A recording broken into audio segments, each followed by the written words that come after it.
ములుగు జిల్లా తాడ్వాయి మండలంలోని మేడారం జాతర పనులపై బీఆర్ఎస్ పార్టీ ములుగు నియోజకవర్గ ఇన్ఛార్జ్ బడే నాగజ్యోతి తీవ్ర విమర్శలు గుప్పించారు. ఆదివారం మేడారం సమ్మక్క సారలమ్మ దర్శించిన ఆమె మాట్లాడుతూ కేవలం కమిషన్ల కోసమే మేడారం జాతర పనులు కాలయాపన చేస్తున్నారని ప్రభుత్వాన్ని విమర్శించారు. ఇంకా జాతరకు 70 రోజులు మాత్రమే మిగిలి ఉండగా పనులు ప్రారంభించకపోవడం ప్రభుత్వ నిర్లక్ష్యానికి నిదర్శనమన్నారు. పచ్చగా ఉన్న మేడారాన్ని ఎడారిగా మార్చారని, దుకాణాలు పెట్టుకుని జీవనం సాగించే వారిని కష్టాల్లోకి నెట్టేశారని ఆవేదన వ్యక్తం చేశారు. అనేది మా యొక్క బీఆర్ఎస్ పార్టీ యొక్క ప్రధాన ఆరోపణ. మీరు ఇప్పుడు చూస్తున్నట్లయితే నిమ్మకు నీరెత్తినట్టు పనులు జరుగుతూ ఉన్నాయి. ఎంతవరకు వీళ్ళు అందించగలుగుతారు?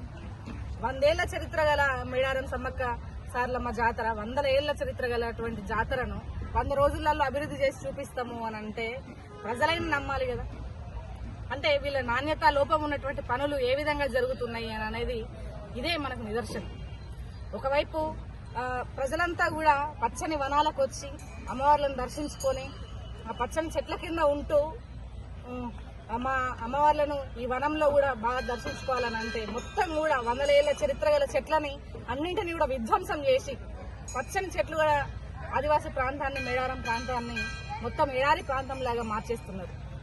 అభివృద్ధి పేరిట ఇక్కడ ఉన్నటువంటి ప్రజలంతా కూడా ప్రజలను విధ్వంసం చేస్తున్నారు.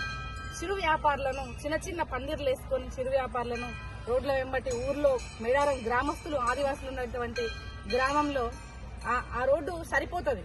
ఎప్పటి నుంచో 100 ఏళ్ల నుంచి జాతర జరుగుతుంది. ఇప్పటి వరకు వాళ్ళకి సఫిషియెంట్ గా ఉన్నది. వాళ్ళు ఎవరు కావాలని అడగలే. మాకు రోడ్డు మధ్యలో డివైడర్ కావాలి, లేకపోతే పక్కకు కాలువలు కావాలని ప్రజలు ఎవరు కూడా అక్కడ కోరుకోరు. కానీ అభివృద్ధి పేరిట ఆదివాసులందరినీ కూడా ఇక్కడ విధ్వంసం చేస్తా ఉన్నారు.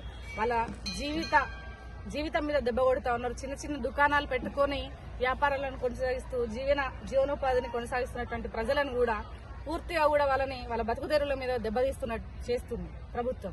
మరి ఇట్లాంటి పరిస్థితులలో ఇక్కడ అభివృద్ధి పనులను స్లోగానే చేస్తా ఉన్నారు. ప్రజలను అటు విధ్వంసం చేస్తా ఉన్నారు, వృక్షాలను, వనాలను విధ్వంసం చేస్తా ఉన్నారు. ఇవన్నీ కేవలం ఎవరు కూడా అడగకపోయినా కూడా కేవలం వాళ్ళ కమిషన్ల కోసం, వాళ్ళ మార్క్ వేసుకోవడం కోసం మాత్రమే చేస్తున్నటువంటి పని. నిజంగా అమ్మవార్ల సన్నిధిలో ఉండి చెప్తా ఉన్నాము.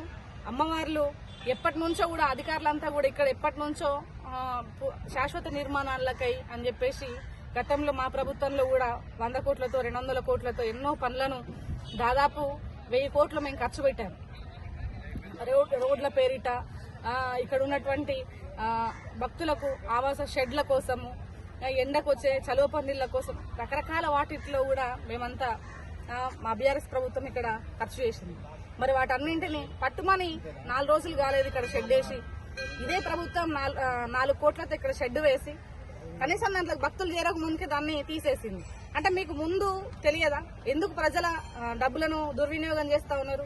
మీకు ముందు తెలియదా? మరి ప్రభుత్వము మేము ఇట్లా అనుకుంటున్నాము, ఇదంతా అభివృద్ధి చేయాలనుకుంటున్నాం, మరి అట్లాంటప్పుడు ఇవన్నీ కూడా పోతాయి అని చెప్పేసి ఆలోచనతో మీకు ముందు తెలియదా? షెడ్ ఎందుకు వేయాలి?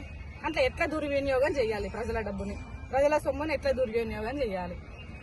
పోనీ ఇంత రత్తనడకన పనులేంటి? భక్తులు ఎంత ఇబ్బంది పడుతున్నారు? ఇప్పటి నుంచి ప్రజలంతా కూడా ధారాళంగా వస్తూనే ఉంటారు. జాతర అయ్యేదాకా కూడా, జాతర అయిపోయాక కూడా 2-3 నెలల వరకు ధారాళంగా వస్తూనే ఉంటారు. చాలా మంది వస్తారు. సండే వచ్చిందంటే లక్షలాది మంది వస్తూ ఉంటారు. మరి అట్లాంటప్పుడు ఎంత త్వరగా పనులు పూర్తి చేయాలి, ఎంత నాణ్యతతో పూర్తి చేయాలి? ఎక్కడ చూసినా ఈ మట్టి చూస్తేనైతే కాలేస్తే కిందకే పోతుంది. మరి జాతరకు ఎట్లా అవుతుందో మాకు అర్థం కావట్లేదు. అయితే ప్రజల్ని అట్లనే ఇక్కడ ఉన్నటువంటి ప్రభుత్వాన్ని ఒకటే కోరుకుంటా ఉన్నాం. ప్రజలారా, మీరు చూస్తున్నారు కదా, అభివృద్ధి పేరిట వృక్షాలన్నింటినీ తీసి విధ్వంసం చేస్తున్నారు. ఇక్కడ ఉన్నటువంటి లోకల్ ప్రజల యొక్క భూములను లాక్కోవడానికి చూస్తున్నారు. 19 ఎకరాలు ప్రభుత్వం సేకరించి అక్కడ ఉన్నటువంటి ఆదివాసుల యొక్క జీవనం మీద దెబ్బతీయాలని చెప్పేసి చూస్తా ఉన్నారు. మరి భూమి పోతే వాళ్ళకి భూమి ఎట్లా దొరుకుతుంది? ప్రజలు కూడా ఆలోచించాలి. ప్రభుత్వాలు కూడా మానవత్వ దృక్పథంతో ఆలోచించి ఎవరికైతే దుకాణాలు పోతున్నాయో, ఎవరికైతే వాళ్ళ భూములన్నీ లాక్కుంటున్నారో వాళ్ళకి సరైనటువంటి సదుపాయాలను వాళ్ళకి కల్పించాలి. సరైనటువంటి వాళ్ళ ప్రజల యొక్క, రైతుల యొక్క అభిప్రాయాల మేరకే వాళ్ళ యొక్క భూములను సేకరించాలి. కానీ లాక్కోవడానికి మాత్రం ప్రయత్నం చేయొద్దు అని బీఆర్ఎస్ పార్టీ తరఫున డిమాండ్ చేస్తాం.